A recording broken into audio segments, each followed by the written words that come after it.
bossing, samahan niyo ako. Kunin natin ang panglimang Honda Click natin ngayong October. Kunin natin sa Manila, kahit gabing-gabi na. 10:04 na. Pero pupuntahan pa rin natin yan. Let's go! Andito na nga pala kami sa Las Piñas. Tapos andito na agad kami sa may City of Dreams, Parañaque. Ayan, naalala ko nga yung City of Dreams na yan. Kasi noon nakapag-check-in ako dyan. Makalipas ang ilang saglit, andito na kami sa pagpipick upan ko sa may Malate, Manila. Ayan yung unit mga bossing, kulay pula, Honda Click. Napakaganda na nga naman pala nyan. Kaya naman di ako dalawang isip, chinek ko na nga pala agad yan.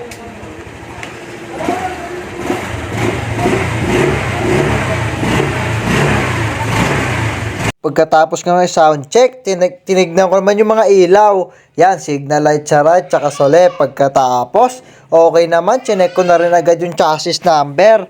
Pagkatapos kong i-check yung chassis number, mga bossing, engine number naman. Ayan, 11 PM na pala yan. Nung na-check ko na nga pala lahat, mga bossing, babayaran ko na agad si madam. Si madam pala yung first owner na pinagkuhaan ko.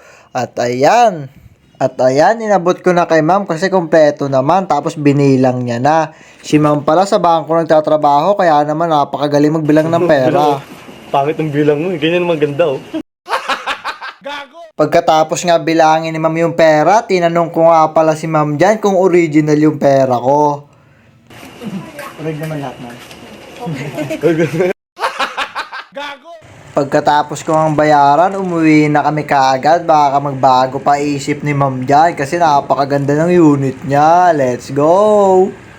Let's go! Andito na bayar natin ang Honda Click. Ayan, sold na to. Andito na yung bayar natin.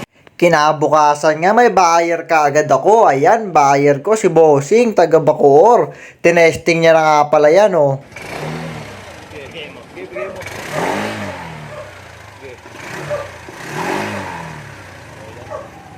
Pagkatapos, tinest drive niya naman. Ayan pala kasama yan. Nag-check naman ng papel. Ayan. Pagkatapos, yung kasama niya naman nag-test drive. Pagkatapos si test drive, okay na nga. Tapos, ginawan ko na agad ng kasulatan yan, mga bossing. Ayan, makikita nyo yung laging kasulatan na yan. Para wala nang balikan ng unit kapag naiuwi nyo na. Nilagay ko full name ni boss dyan, tapos full address, tapos kung magkano niya binili sa akin yung unit. Napaka-solid nga kasi kagabi ko lang nakuha yung unit, tapos kaninang umaga nabili ka agad. Sobrang solid. Maliit lang tinubo ko dyan, pero pwede na yan. Ayan. Pagkatapos, pinapirma ko na agad si Bossing dyan. 2 kopya pinirmahan ni Bossing niya. Pagkatapos niyang pirmahan, ako naman nagpirma ng 2 kopya. Tapos tag-1 kopya pala kami dyan. Let's go. Tapos binayaran na kaagad ako ni boss dyan. Wala nang patumpik-tumpik pa.